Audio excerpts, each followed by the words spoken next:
ที่คลิปต่อไปนี้จะเอาให้เบิ่ง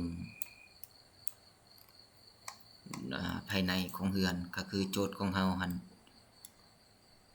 นี่โจทย์ของเฮาก็สิประมาณนี้เนาะเดี๋ยวเฮามาเบิ่ง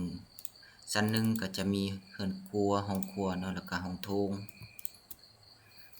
ห้องครัวแล้วก็ห้องโถง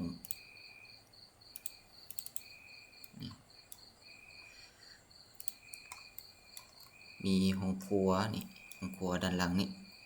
ห้องโถงก็มีห้องน้ำบันไดก็ติดฟ้าที่แจ้งบันไดขึ้นมาชั้น2แล้วก็มีห้องโถงกว้างๆเข้ามาจากจุดนี้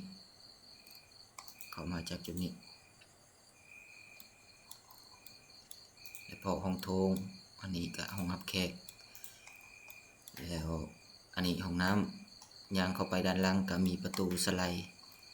ก็เป็นห้องครัวเป็นอันนี้พื้นที่กินข้าวอาจจะใส่เป็นแก้วใหญ่ๆนี่เพราะว่าต้นฉบับของเฮาเป็นแก้วค่อนข้างใหญ่นี่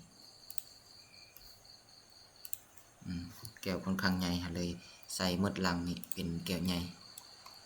ก็มีเคาน์เตอร์ครัวมีซิงค์ล้างจานแล้วก็มีบอนแต่งกินมีบอนวางตู้เย็นก็คร่าวๆชั้น1ก็สิได้รูปทรงประมาณนี้คลิปต่อไปแม่นชั้น2